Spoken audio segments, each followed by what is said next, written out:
Little catcher catching on here. Many are saying, Vlad, many top people are saying that this is a strong position. It's stronger than it's ever been. It might be stronger than it's ever been. I think it's still, there are many good options, but when it runs out, it does run out pretty badly. Yeah, it is. I think the biggest fantasy preseason draft valuation success I had last year were with the catchers. So the top of my 35 plus drafts last season in the NFBC, a lot of gladiators and DCs, but I had all the Goodman, Ivan Herrera, Agustin Ramirez. I had those guys. I think the only one that didn't really work out was Luis Campusano, but and even Drake Baldwin, and that felt really good. And we want to kind of tap back into that this year, and it's just not the same pool. It's pretty nasty, and it's one of those things where, especially if you're in a DC, especially if those catchers start growing early, if you're at round 30, people are taking the Jansons and Higashiokas and even Keibert Ruizes of the world are gone, and you're left with like a Jefferson Caro is now third on the depth chart, or like you might be forced to like Brian Servin it in the 48th. So I don't know. It's crazy. Yeah. So are you spending? Well, let's start at the top, because I think Cal Raleigh does stand out. Obviously, he earned like a top 10 player, but easily last year with this season last year. Not getting drafted there right now, but are you paying the price for Cal Raleigh? No, I'm not. I'm not fully opposed to it. I think there are some other bats in that range that I like a little bit more, that I feel have more run and RBI upside.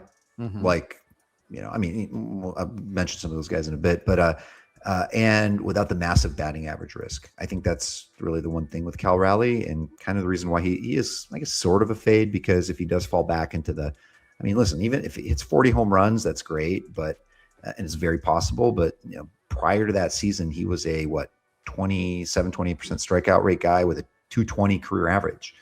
And you mentioned it earlier. That's concerning as a second round pick. That's not something I want to take on early. Yeah, I understand that, and I haven't landed on him. But man, it's so tempting with all that power to be so ahead of the field on that one there. One of I got to dig in a little bit more, is I want to read up a little bit on how many people did well in these overall contests. How much draft capital did they spend on catchers? I like the next year of catchers a lot. I love, I like pretty much, I like all of Shea Langoliers, William Contreras, Ben Rice. Ben Rice has been a buzzy guy. Obviously, you talk about the start of draft season to now. You can't get him anywhere near where he was going at the start of draft season. Now he's catcher 2 with a min of 29, a max of 75 in the last 14 days, but on average around pick 50. Are you there for Ben Rice at pick 50?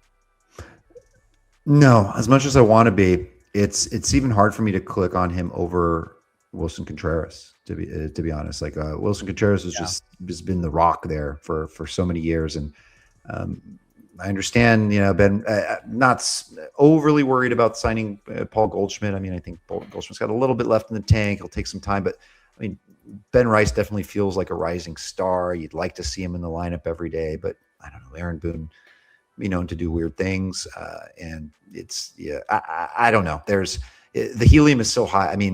There was even a draft that somebody posted where he went. Maybe it was just the NFBC 50, but it was like 13th overall. And we know and we know the New York tax thing. It's real. Like there's so many the high stakes players, NFBC community, so many people from New York, and it's hard not to have that bias. Usually, especially if your players are good and they're fantasy worthy, but you just kind of want your New York guys, and you're just automatically paying a tax just for them being a Yankee. Absolutely. So where are you shopping for catchers for the most part? If one comes along I took Agustin Ramirez in the 8th round, I believe, in the online championship. The one thing I'm pretty sure on, and I am a known catcher fader over the years. I like to wait and even punt my catcher too.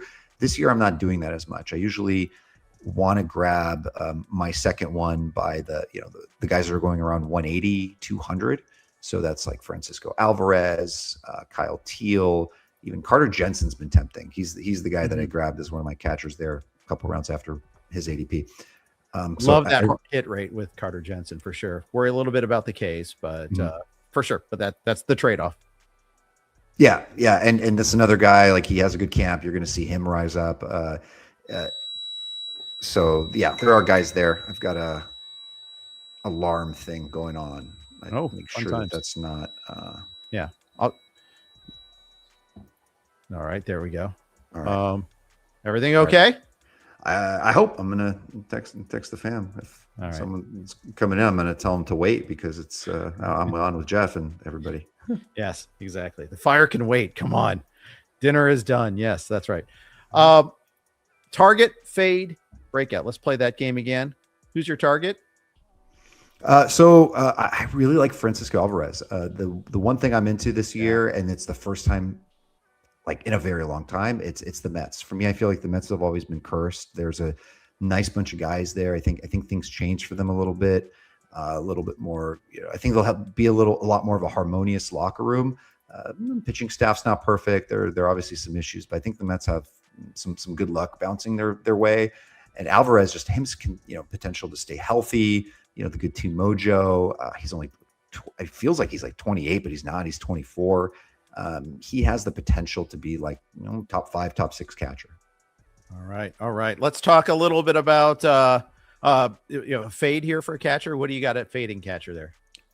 It's probably Raleigh just for where he's going. Most of these things are price dependent. I think I'm open to a lot of things at catcher, but it usually depends on what. And then I love Hunter Goodman. He was my boy last year, but I don't know. To me, there's not much difference between him with Agustin, Drake Baldwin, Sal Perez, who go a little bit later. Yeah, I understand that. Breakout. Harry Ford. Ooh. Harry Ford's my guy. Yeah. I just since November been drafting him. I was so excited when he got traded to the Nationals. Free Ford out from behind Raleigh there. Guy that fell out of the top 100 prospect list, but I think he's got the potential to beat out Kyber Ruiz. I think Kyber Ruiz is horrendous, and hope he doesn't listen to the podcast. And can steal bases. He can hit for a little bit of power. He's going to be competing for that job in spring. I think he's somebody that we see probably rise a little bit this spring.